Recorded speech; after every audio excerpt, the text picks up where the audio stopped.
అందరికీ నమస్కారం.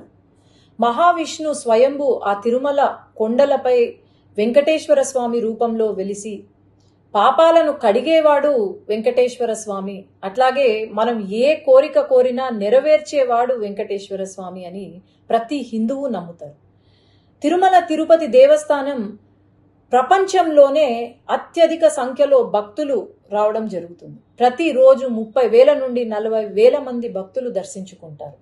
అట్లాగే అత్యధిక ధనిక దేవాలయం ఏదైనా ఉంది అంటే అది తిరుమల తిరుపతి దేవస్థానం. అలాంటి తిరుమల తిరుపతి దేవస్థానాన్ని దర్శించుకోవడానికి, వెంకటేశ్వర స్వామిని చూడ్డానికని చెప్పి నెలల తరబడి వెయిట్ చేసి మరీ దర్శనం కోసం వస్తారు భక్తులు. తర్వాత లైన్లో గంటల కొద్ది క్యూ లైన్లో వెయిట్ చేసి ఆ తిరుపతి లడ్డూ కోసం, ప్రసాదం కోసం అని చెప్పి వెయిట్ చేసి ఇంటికి తీసుకెళ్లి దాన్ని పూజ చేసి, ఎంతో నిష్టగా పూజ చేసి అందరికీ పంచిపెడతారు. అలాంటి తిరుపతి లడ్డూలో మొన్న ఏదైతే రిజల్ట్ ల్యాబ్ టెస్ట్ ఏదైతే వచ్చిందో, మన హిందువులు గోవుని ప్రతిరోజు పూజిస్తాం. దేవుడితో సమానమైన ఆ గో మాంసం ఏదైతే ఉందో, లేదంటే చాప నూనె ఏదైతే ఉందో, అది లడ్డూలో కనిపించడం అనేది ఇంతకన్నా పాపం వైఎస్ జగన్మోహన్ రెడ్డికే దక్కుతుంది.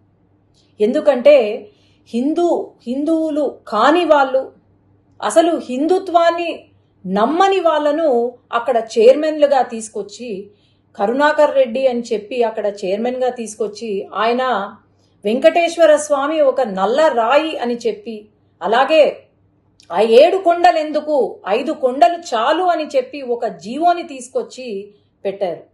అట్లాగే వైవి సుబ్బారెడ్డి గారు అని చెప్పి ఆయనను తీసుకొచ్చి, అసలు హిందుత్వం అనే నమ్మని వాళ్ళను తీసుకొచ్చి ఈరోజు మరి అసలు వీళ్లకు ఆ ఆలోచన ఎలా కలిగింది అనేది నాకైతే అర్థం కావట్లేదు.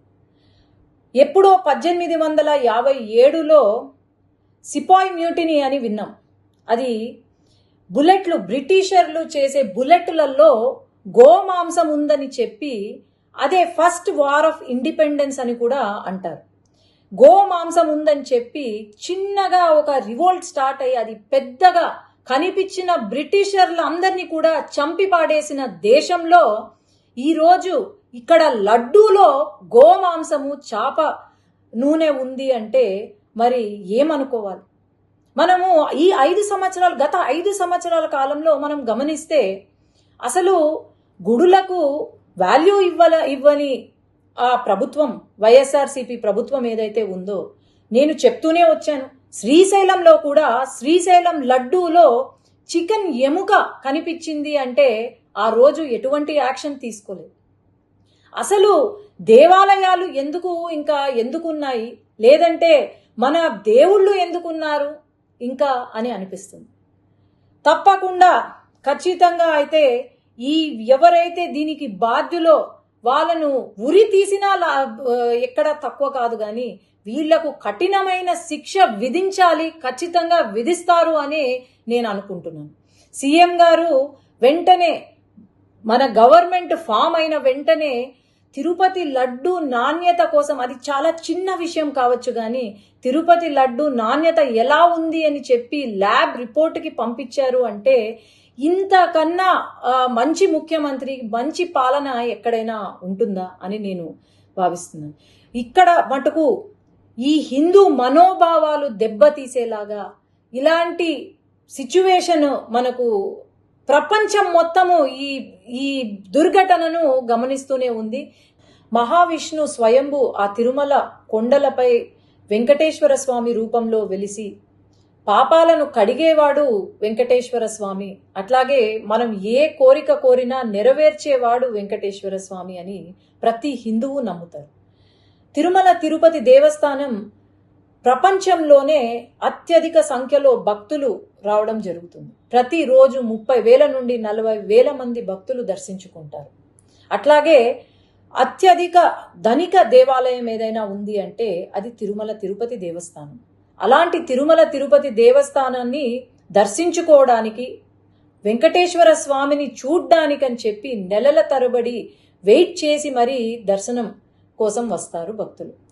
తర్వాత లైన్లో గంటల కొద్ది క్యూ లైన్లో వెయిట్ చేసి ఆ తిరుపతి లడ్డూ కోసం, ప్రసాదం కోసం అని చెప్పి వెయిట్ చేసి ఇంటికి తీసుకెళ్ళి దాన్ని పూజ చేసి, ఎంతో నిష్టగా పూజ చేసి అందరికీ పంచిపెడతారు.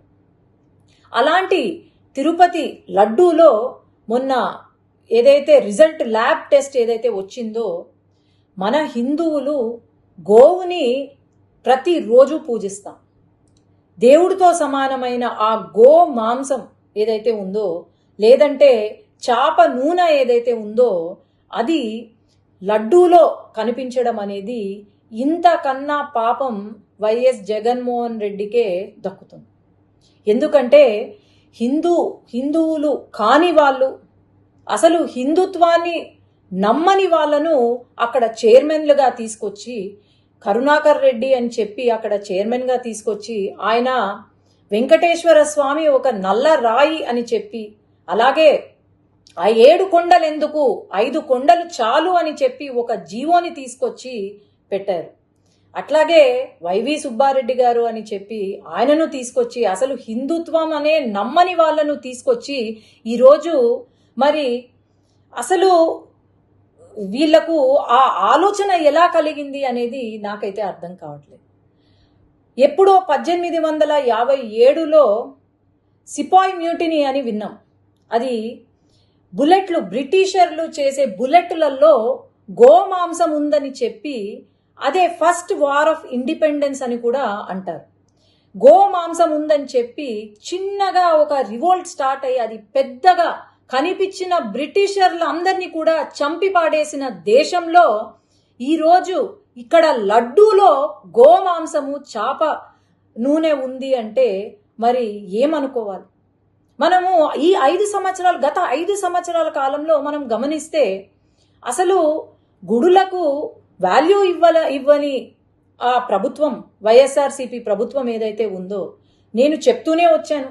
శ్రీశైలంలో కూడా శ్రీశైలం లడ్డూలో చికెన్ ఎముక కనిపించింది అంటే ఆ రోజు ఎటువంటి యాక్షన్ తీసుకోలేదు. అసలు దేవాలయాలు ఎందుకున్నాయి, లేదంటే మన దేవుళ్ళు ఎందుకున్నారు ఇంకా అని అనిపిస్తుంది. తప్పకుండా ఖచ్చితంగా అయితే ఈ ఎవరైతే దీనికి బాధ్యులో వాళ్ళను ఉరి తీసినా ఎక్కడ తక్కువ కాదు, కానీ వీళ్లకు కఠినమైన శిక్ష విధించాలి, ఖచ్చితంగా విధిస్తారు అని నేను అనుకుంటున్నాను. సీఎం గారు వెంటనే, మన గవర్నమెంట్ ఫామ్ అయిన వెంటనే తిరుపతి లడ్డు నాణ్యత కోసం, అది చాలా చిన్న విషయం కావచ్చు కానీ తిరుపతి లడ్డు నాణ్యత ఎలా ఉంది అని చెప్పి ల్యాబ్ రిపోర్ట్కి పంపించారు అంటే ఇంతకన్నా మంచి ముఖ్యమంత్రి, మంచి పాలన ఎక్కడైనా ఉంటుందా అని నేను భావిస్తున్నాను. ఇక్కడ మటుకు ఈ హిందూ మనోభావాలు దెబ్బతీసేలాగా ఇలాంటి సిచ్యువేషన్ మనకు ప్రపంచం మొత్తము ఈ దుర్ఘటనను గమనిస్తూనే ఉంది. ఖచ్చితంగా వీళ్లకు కఠిన శిక్ష వేయవలసిందిగా నేనైతే కోరుతున్నాను. ధన్యవాదాలు.